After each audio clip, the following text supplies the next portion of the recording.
No Prevê Saúde dessa semana, temos a satisfação de receber o Dr. Wagner Cardoso Monteiro. Dr. Wagner, médico dermatologista, e falará de um assunto que está bastante em moda. Em virtude deste Big Brother que está tendo, nós temos uma das participantes que tem umas manchas brancas pelo corpo, que é considerado ou conhecido como vitiligo. E como a maioria da população não sabe o que é esta doença, nós trouxemos aqui o Dr. Wagner para poder falar sobre esse assunto. Então, Wagner, obrigado pela presença. E já para iniciar o nosso programa, eu gostaria que você explicasse para o nosso telespectador o que é o vitiligo. Bom, primeiramente, eu que agradeço. O vitiligo é uma falta de pigmentação em um determinado local da pele. Então, a pessoa ela tem uma acromia, ou seja, ela não tem pigmentação naquele local da pele. Quais são as causas para que o indivíduo desenvolva esta doença, o vitiligo? Então, assim, o vitiligo ele é uma doença que não se sabe a causa. A gente acha que é uma doença, a gente fala idiopática, tá? Então, é uma doença que, se você for estudar, você vai ver que tem um componente autoimune, mas fala assim, não, a causa do vitiligo é essa, ainda ninguém conseguiu definir. Você vê na prática algumas causas que pioram, algumas coisas que fazem aparecer até o vitiligo dentro de uma própria família, mas causa mesmo básica a gente não tem. É uma doença hereditária? É uma doença transmissível? Não, ela, assim, o caráter hereditário dela, conforme os estudos, é 30%, mas ela não é transmissível. Não é transmissível. Não é transmissível. É uma doença que você pode tocar na pele e isso não se transmite. Não transmite de jeito nenhum. Tá. Você falou que ela pode ter uma relação autoimune, ou seja, é uma doença emocional, então tem essa relação, o indivíduo mais estressado, mais pilhado, ele pode desenvolver uma doença mais agressiva? A gente vê na prática que normalmente o indivíduo ansioso, estressado, ele tem uma resistência mais baixa. E com essa resistência mais baixa, esse indivíduo pode ter algumas doenças, tanto de pele como doença de outros órgãos. E o vitiligo é uma delas. Então, o vitiligo pode sim pode começar com uma ansiedade, com estresse, e também pode ser agravado pelo estresse e pela ansiedade. Qual é a faixa etária mais comum de aparecimento desta doença? Normalmente adultos jovens. Adultos jovens por volta de 20 anos? De 20 a 35, 40 anos. Mais homens ou mulheres? Mais ou menos a mesma coisa. Tem alguma raça que você vê que é mais predisponente até isso? Japonês, negro?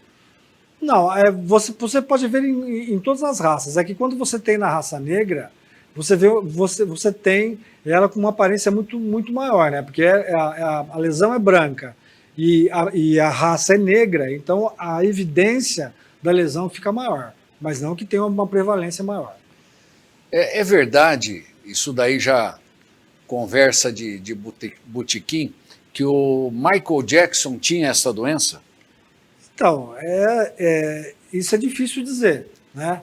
Só que a gente sabe que ele tentou ficar branco, né, entre aspas, né, de ficar com uma pele mais clara, né? E com isso ele tomou hormônios que diminuíam a produção dos hormônios da suprarrenal, que estimulam o melanócito, a produção do melanócito, que produz a melanina. Então dizem que ele fez isso para se tornar mais branco, mas tudo isso é empírico, não dá para afirmar. E também não dá para saber se é verdade. Não dá para saber se é verdade. Certo. E como aparece? Qual é o local de primeiro aparecimento dessa doença? Ou mais comumente ela aparece em que parte do organismo? Ela aparece mais nas extremidades e na face, ao redor dos olhos, é um lugar muito comum. Muito bem. Esta doença tem como ser tratada, Wagner? Tem como ser tratada, com certeza. Hoje você tem os medicamentos que você passa em creme, tá?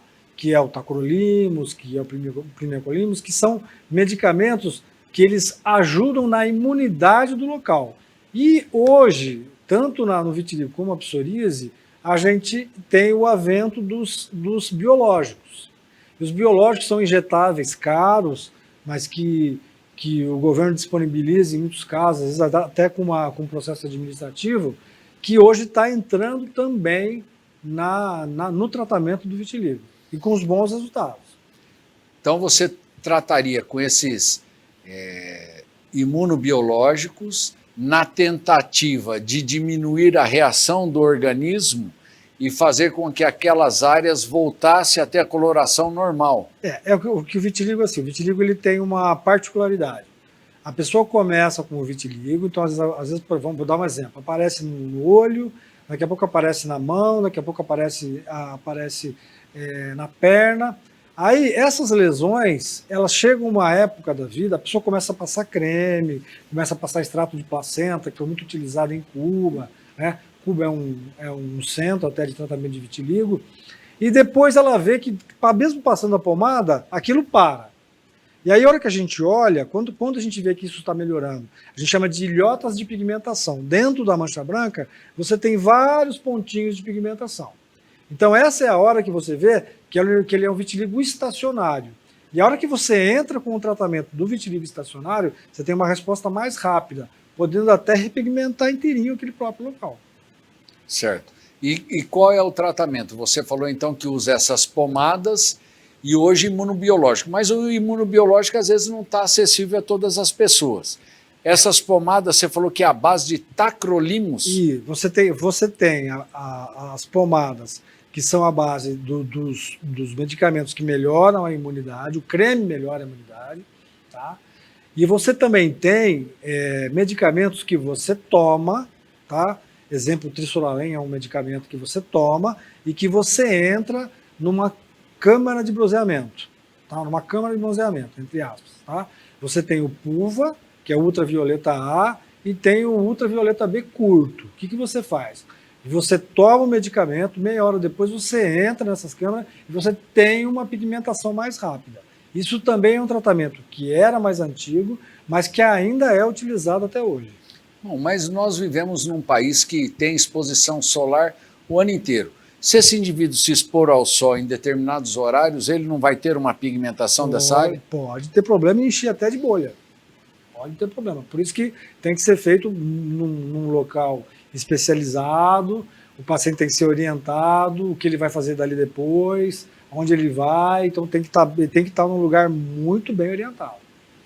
A partir do momento que ele passa a tomar essa medicação, ele passa a ter um controle da doença ou remissão da doença, ele vai ter que tratar para o resto da vida ou tem uma época que ela para e não se desenvolve mais? Não, normalmente o vitiligo, assim, o médico, o dermatologista, quando atende um paciente com vitiligo, o que ele diz para esse paciente que ele vai ter que tratar o resto da vida, tá? Então, se houver uma pigmentação, se ele entrar com o biológico, se ele entrar com o creme, isso começar a melhorar, e aí virar um vitiligo estacionário, estaciona e depois cura, isso é consequência do tratamento. Então, por exemplo, a pessoa ficou mais calma, a pessoa fez o tratamento correto. Então, tudo isso, a gente dá esse amparo para o paciente.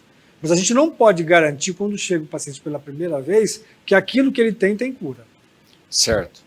E isso é importante dizer, porque justamente a gente vê algumas pessoas com uma forma mais agressiva dessa doença e que despigmenta o organismo inteiro. Aquela moça do Big Brother mesmo, você vê a quantidade de manchas brancas que ela tem, e jovem ainda, né? Eu particularmente não assisti, então não posso citar o nome.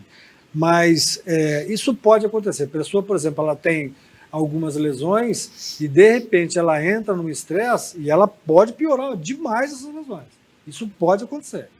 Certo. Tranquilamente. Mas existe uma faixa dessa doença também que a pessoa passa a ter uma mancha e é uma só e isso daí não evolui. Pode aparecer uma mancha nas pontas dos dedos e essa mancha vai ficar até o resto da vida. Agora, o vitiligo, ele tem um fenômeno que a gente chama de fenômeno de Koebner. Onde você bateu, fica branco. Tá? Então, isso também ocorre na psoríase e ocorre também com as verrugas vulgares. Que a gente chama de fenômeno de Koebner. Você traumatizou o local, aparece a lesão. Então, por exemplo, você bateu, você bateu aqui, ó, nesse local, você fez um risco nesse local, aqui vai ficar branco. Entendeu? Então, o que você está dizendo é que a pessoa que tem vitiligo tem que tentar não se machucar, Não não se ter machucar, traumas. não ter traumas, porque a cicatrização dela, naquele local, vai ficar branco. Entendi. Com relação à psoríase, Wagner, a psoríase já é uma doença de uma característica um pouco diferente, com o aspecto de placas. As pessoas em algumas épocas pioram muito, em outras épocas desaparecem. O que é a psoríase? Então, a psoríase, diremos que a psoríase é uma doença muito parecida com o vitiligo em alguns aspectos, né? Um desses aspectos é isso. A psoríase é uma doença considerada eritematodermatogenitiva. Ela tem descamações e tem um vermelhidão por baixo. Placa vermelha. Tem uma placa vermelha e tem uma descamação em cima. O porquê você tem a psoríase? Ninguém sabe. Então, por que aconteceu essa psoríase aí? Não, ninguém sabe. Agora, o que se sabe? Existem vários estudos genéticos, porque tem vários estudos em que na própria família tem, tá?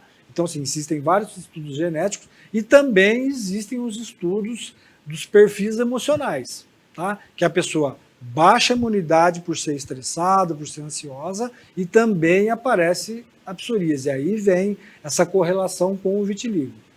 Certo. E a psoríase?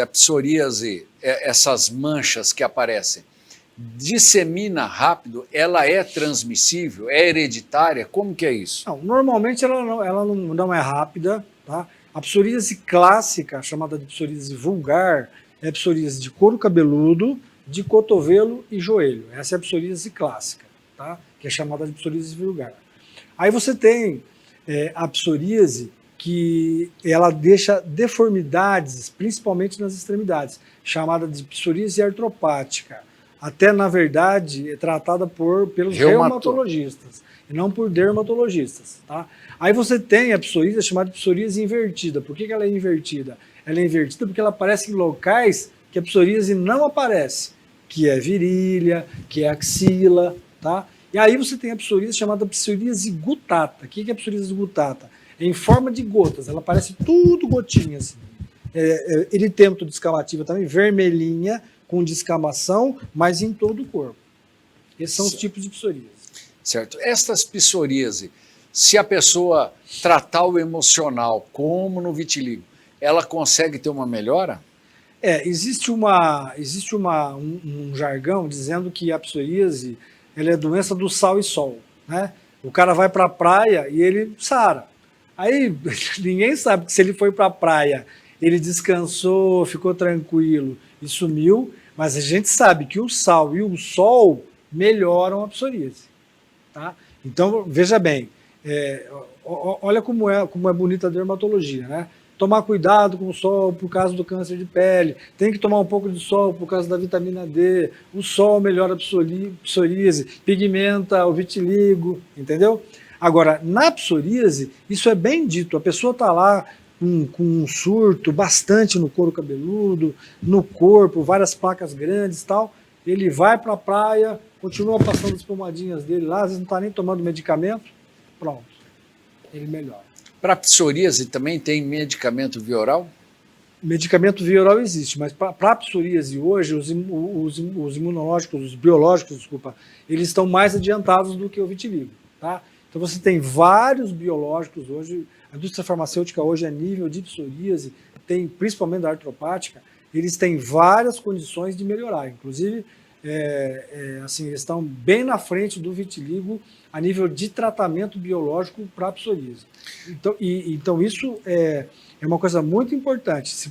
Se a pessoa tiver uma psoríase intensa, procure os locais certos para tratar, porque vale a pena, porque os biológicos realmente têm uma resposta muito boa na psoríase.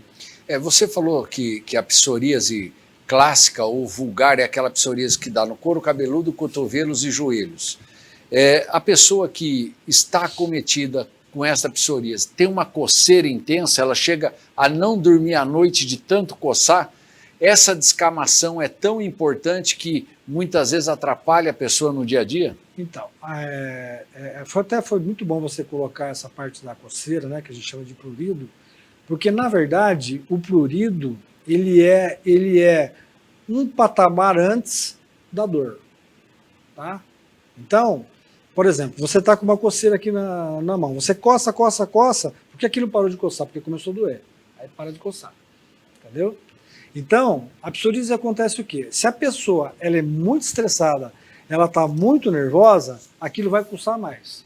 Se ela está mais calma, mais tranquila, aquilo vai coçar menos. Se ele vai lá e toma um banho quente, ele tem uma vasodilatação porque tomou um banho quente. Tomou banho quente, sentiu mais coceira, piorou.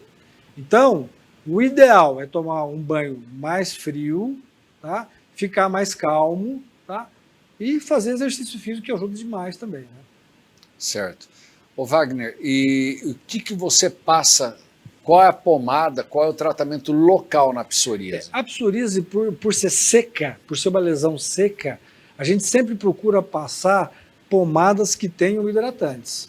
Então, ou a gente usa a fórmula, ou usa os éticos que tem no mercado, a gente sempre tem que procurar um medicamento. Às vezes colocamos um corticoide, que é importante, que ele ajuda muito, e dentro desse corticoide a gente coloca um pouco de hidratante, entendeu? A gente tenta colocar anti-inflamatório, tipo alfa-bisabolol, nicotinamida, que são anti-inflamatórios locais, tá? Então, normalmente, numa psoríase, vamos dizer, controlada, que a gente vai controlar com pomada, a gente vai usar um hidratante, um corticoide. Às vezes eu por exemplo, uso muito mentol, porque o mentol diminui muito a coceira, né? Às vezes dou um antialérgico, dependendo da coceira.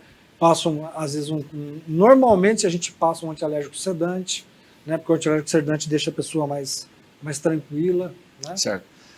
Essa doença muitas vezes é confundida até com a hanseníase. Tem pessoa que olha a pessoa com psoríase e acha que aquilo é hanseníase. Não tem nada a ver uma coisa com a outra, absolutamente né? Nada a ver. São bem diferentes. Mesmo porque a hanseníase é uma placa com diminuição da coloração e insensível à dor. Sim, até você tem umas variedades que você pode chegar até assim, vamos dizer, confundir. O leigo confundir, mas assim, é muito diferente. É muito diferente. Certo. Quantos por cento da população tem psoríase? Dá para se estimar, Wagner? Em média, de 8% a 13%. 8% a 13% da população tem psoríase? Sim. Tem cura essa doença? Não, tem controle. O grande problema da dermatologia é isso. Na dermatologia, nós temos muitas doenças que têm controle e que não têm cura. Entendeu? Que a gente consegue controlar aquela doença, mas a gente não cura. Mas hoje, por exemplo, devido ao aparecimento desses biológicos, e se a pessoa não desanimar, porque, por exemplo, o paciente com psoríase, normalmente quando ele vem, você se chama de paciente 8. Ele já passou em 7, 8 médicos, entendeu? Então ele já vem desacreditado em você.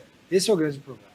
Então aí você tem que fazer todo um trabalho psicológico, às vezes você precisa de um colega, de um psiquiatra que ajude, entendeu? Se ele tiver alguma outra coisa ou outro tipo de especialidade, porque você precisa dar todo um aporte para esse paciente confiar em você. A partir do momento que esse paciente confiar em você, for rígido, não tiver nada, não tem parte hepática, não tem nada na parte renal, parte pulmonar, e que você possa, inclusive, se ele tiver muito intenso, passar por um biológico, isso vale muito a pena, porque o cara vai ter uma qualidade de vida muito boa. Algumas doenças, como diabetes, ou até mesmo outras doenças reumáticas, podem piorar isso? A pessoa ter essas comorbidades? Tudo que você tiver a nível de doença, que você, teoricamente, baixa a resistência do indivíduo, você pode ter essas doenças como vitiligo e diabetes.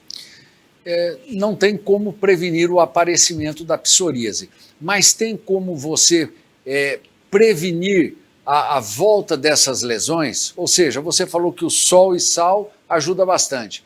Aquele indivíduo que tem psoríase, toma um sol diariamente, se expõe a essas áreas à luz solar, tem um estresse mais controlado, pratica um esporte, isso realmente faz com que controle bem a doença ou nem volte mais?